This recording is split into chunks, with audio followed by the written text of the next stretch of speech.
Michael, you are a big fan of Picabia for years, and you're organizing a great show here with how many paintings? A lot?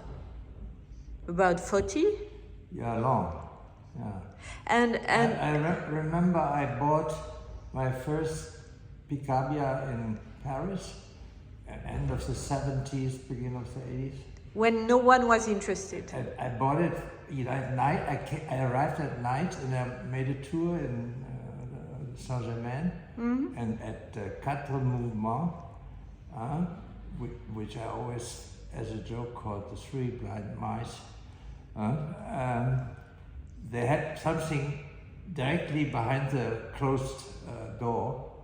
It was a nude with a theater mask, like half as big as a figure, as the back of the nude. And I bought it for 1,200 marks. You remember the price? Yes, my first Picabia. Unfortunately, I didn't find it back for me to do it in the show. It's somewhere in the private collection. And why is Picabia important? Because, he continued the tradition of painting. Painting is a discipline which got forgotten about the idea of modernism. Modernism destroyed painting in a very grand way, of course. Modern painters are all great at the finished painting, and that's really the fact. And then, very few didn't. And I started with Picabia because he was still, one talked about him. The artists liked him. He was revolutionary. He's really an artist for the artist, right? Whatever. And I did a second show before the Picabia show. Nobody wanted to look at Roussel. Raymond Roussel? Is he Raymond? Oui. He's Nabi, huh? Ah no, Xavier Roussel. Yeah. And he's as interesting as Picabia because he was the only artist who was in the art world. He was living from the art world. He was at Benhamou, and he was totally anti-modernist. But let's come back to Picabia. Yeah. Picabia is doing on purpose bad painting. I cannot look in the head of Picabia because first... But you can look at Picabia paintings. They are dark, they are caricatural. Well, he had illusions about the world, and about the human being, and so because he figured he could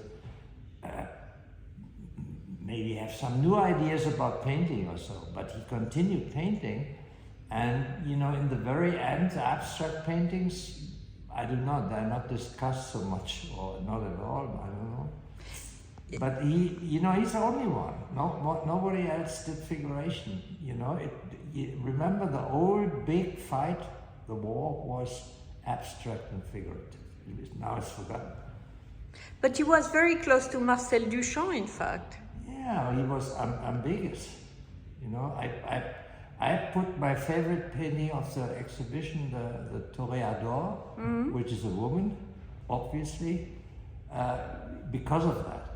And I made a catalog where I tell a story of his biography of my own by picking black and white drawings from the different catalogs and books, and have made a sequence which I see as a biography.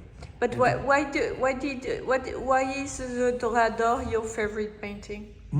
Why is the Toreador your favorite painting? Because it's an ambiguity of Picabia, Everybody thinks Picabia was Picabia, but he wasn't. He was insecure, he was a mama's boy, and, he was, he was a womanizer, but who knows what he did, in reality, I don't know, Yeah. Maybe he was a failed womanizer. You think so? Maybe. He was going with a babysitter and things like that. He was an educated bourgeois without the mother, or with the mother, or too much with the mother. I think he was a mama boy. And do you think he's overlooked until now? No, he's not overlooked, but he doesn't have the position he needs to have, What position does he deserve? Much more prominent. I mean, he's much more important than Duchamp, because he dared much more. He was much more adventurous, and so Duchamp was sort of a coward. Oh, Duchamp even organized an auction for him. You know that, right? They were friends. I mean, they were very friends. Obviously, they were dependent on each other. You know, maybe they were married also. I have no idea. And what do you think? The more commercial period is the transparentist period, right? Everyone likes the transparent. It was at his lifetime. It was like this.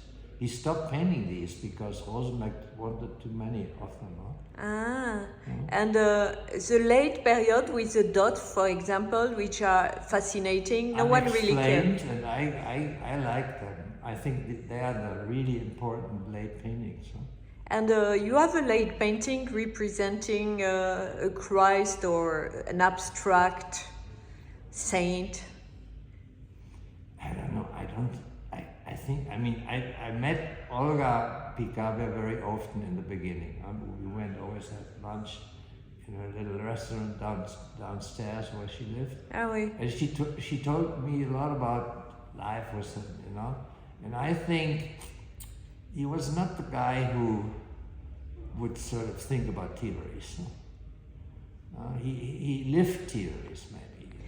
But why did he change? It changed like 9 times of style, right? Yeah, because he was bored. I guess. I do not know much because I didn't live at the time. Oui, ok. Merci beaucoup. Okay, welcome.